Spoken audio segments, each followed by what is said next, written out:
तो चिराग पासवान को मंत्री पद से बर्खास्त कर दिया जाएगा। यह एक सवाल है और सवाल बड़ा महत्वपूर्ण है। बीजेपी के महासचिवों की एक बड़ी बैठक होती है। तमाम महासचिवों की बैठक में एक मैसेज दिया जाता है। कहा जाता है कि कोई ऐसा नैरेटिव नहीं चलेगा कि केंद्र में हम साथ में हैं और बिहार में जब विधानसभा का चुनाव आएगा तब हम अलग लड़ेंगे या हम फ्रेंडली फाइट करेंगे। मतलब कि कुछ सीटों पर हमारे पार्टी का भी कैंडिडेट होगा और एनडीए के किसी दूसरी पार्टी का भी कैंडिडेट होगा। जब मैंने यह सब कुछ सुना तो हमें लगा सीधे तौर पर कि यह चिराग पासवान के लिए था और चिराग पासवान को एक सख्त लहजे में चेतावनी था कि फ्रेंडली फाइट जैसा कोई नैरेटिव अगर तैयार होगा तो चूंकि केंद्र में आप साथ हैं तो बिहार में ये साथ रहना और साथ रह करके आप फ्रेंडली फाइट करेंगे, ये नहीं चल सकता है। तो मेरे मन में आया कि क्या चिराग पासवान अगर यह गलती कर देंगे तो मंत्री पद से बर्खास्त किए जाएंगे। इस पर चर्चा करेंगे और बड़ी महत्वपूर्ण यह बात है क्योंकि चिराग पासवान की पार्टी जो बयान दे रही है उससे लग रहा है कि वाकई में चिराग पासवान की पार्टी थोड़ा इधर उधर सोच तो रही है। इसके बाद बातचीत करेंगे कि नीतीश कुमार को प्रधानमंत्री नरेंद्र मोदी ने विशेष दौरे के लिए दिल्ली बुला लिया। हवाई जहाज में बैठकर नीतीश कुमार दिल्ली चले गए। अब प्रधानमंत्री से नीतीश कुमार किसकी किसकी शिकायत करेंगे, क्या क्या बातचीत होगी, इन तमाम चीजों पर चर्चा करेंगे कि आखिरकार उस बैठक का मतलब क्या है और क्यों पीएम ने बिहार के सीएम को ऐसे वक्त पर अपने से खास मुलाकात के लिए बुलाया है।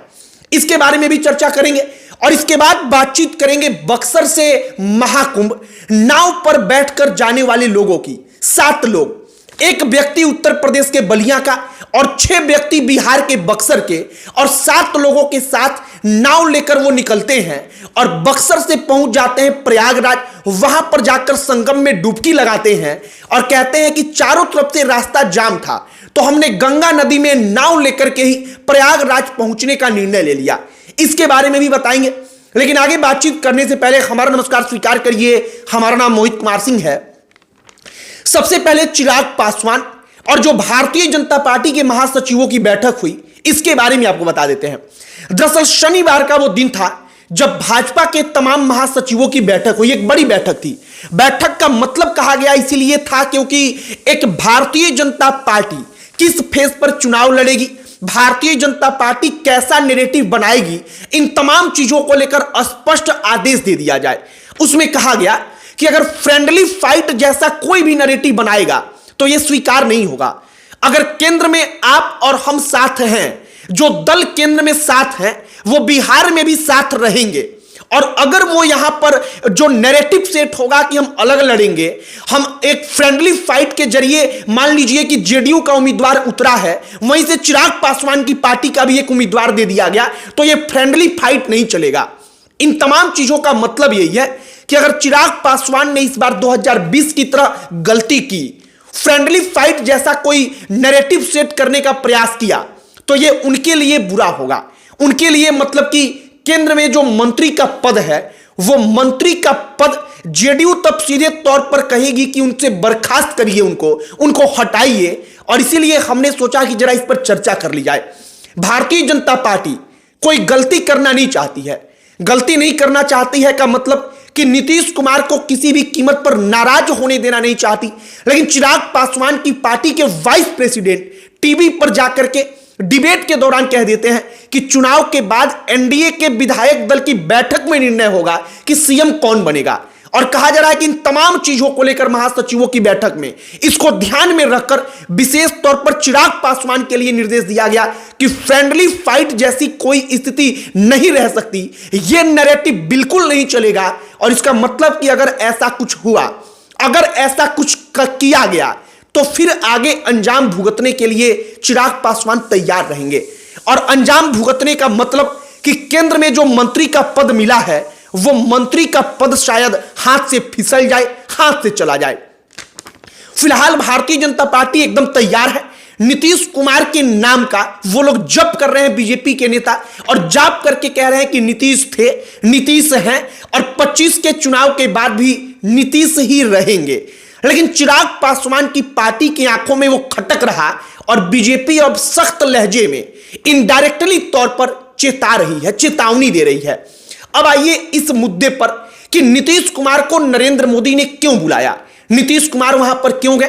कहा जा रहा है कि नीतीश कुमार के मन में जो संशय है वो संशय प्रकट करने वो प्रधानमंत्री के पास गए हैं। संशय कई प्रकार का, संशय मतलब कि नीतीश कुमार जब चुनाव होगा तो उसके बाद उनकी भूमिका क्या होगी, क्या वो सीएम रहेंगे नहीं रहेंगे, उनके मन में संशय होगा तो इसको क्लियर करेंगे। दूसरी बात, जो नीतीश कुमार के खिलाफ, नीतीश कुमार के सीएम पद को लेकर अगर एनडीए के अंदर से उनके खिलाफ नकारात्मक टिप्पणी हो रही है, इसको लेकर उनके मन में शिकायत होगा तो वो शिकायत करेंगे। कहा जा रहा है कि शिकायत नीतीश कुमार करेंगे, अपनी शिकायतों को वहां पर रखेंगे। नरेंद्र मोदी क्या करेंगे, नरेंद्र मोदी नीतीश कुमार से क्लियर डील कर लेंगे कि आखिरकार 2025 के चुनाव में हम दोनों लोगों का समझौता कैसे होगा। दोनों लोगों का मतलब कि बीजेपी और जेडीयू के बीच का। बताया गया कि इसके पहले एक बैठक हुई, उस बैठक में यह निर्णय लिया जा चुका है कि लगभग 2020 का जो फॉर्मूला था सीट बंटवारे का वही फॉर्मूला होगा। कहा जा रहा है कि प्रधानमंत्री नीतीश कुमार को इसी बाबत बुला करके सब कुछ बता देंगे, कह देंगे कि देखिए सीट बंटवारा जैसे हुआ था उसी आधार पर करेंगे और अपने सीटों में से हम लोग कुछ सीटें चिराग पासवान के लिए, जो अन्य गठबंधन के साथी हैं उपेंद्र कुशवाहा, जीतन राम मांझी, उनके लिए निकालेंगे। तो कुल मिलाकर नीतीश कुमार अपनी शिकायत रखेंगे, नरेंद्र मोदी अपने तरफ से आश्वस्त करेंगे और कुल मिलाकर अब आगे की रणनीति क्या होगी इसको लेकर सीधे प्रधानमंत्री और मुख्यमंत्री की मीटिंग है। अब इसके बाद बातचीत कर लेते हैं बक्सर के बारे में। बक्सर से 7 लोग नाव लेकर निकलते हैं, सोशल मीडिया पर रील्स बड़ा वायरल होता है। लोग कहते हैं कि देखिए ये लोग बक्सर से नाव से निकल गए, सड़क मार्ग जाम है तो वो बकायदा 84 घंटा सफर करने के बाद संगम में स्नान करते हैं। संगम में स्नान करने के बाद वापस लौट आते हैं और वो लोग अपना एक्सपीरियंस बताते हुए कहते हैं कि कोई दिक्कत नहीं हुई। हम 7 लोग थे, 2 लोग एक बार में मिलकर नाव चलाते थे। हम लोगों ने नाव पर गैस वगैरह, चावल वगैरह सब कुछ रखा था। हम लोग खाना बनाते थे, खाते थे, रजाई गद्दा हमने रखा था, हम उसको बिछाकर ओढ़कर सोते थे और हम सीधे नदी के रास्ते जल मार्ग से पहुंच गए संगम। संगम के 5 किलोमीटर पहले पांटून पुल बने हुए हैं, उन पुल के कारण हमको मोटर बोट रोकना पड़ा और वहां पर कहा गया कि इसके आगे आप मोटर बोट नहीं ले जा सकते। हम वहां से पैदल उतर कर गए और पैदल उतर कर जाकर संगम में हमने स्नान किया और फिर वापस अपनी नाव पर बैठकर हम वापस घर चले आए।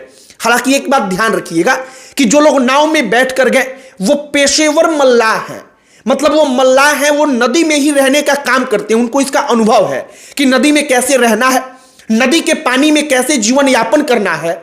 और उनका अनुभव जो था आज संगम स्नान कराने में एक महत्वपूर्ण भूमिका निभा गया।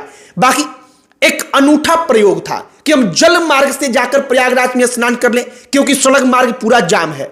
तो ये सोशल मीडिया पर वायरल हुआ तो हमने सोचा कि इनकी कहानी बताई जाए। आपकी क्या प्रतिक्रिया है कमेंट बॉक्स में लिखकर बताइएगा। वीडियो वहीं पर समाप्त करते हैं। अंत में हमारा परिचय, हमारा नाम मोहित कुमार सिंह है। बहुत बहुत धन्यवाद।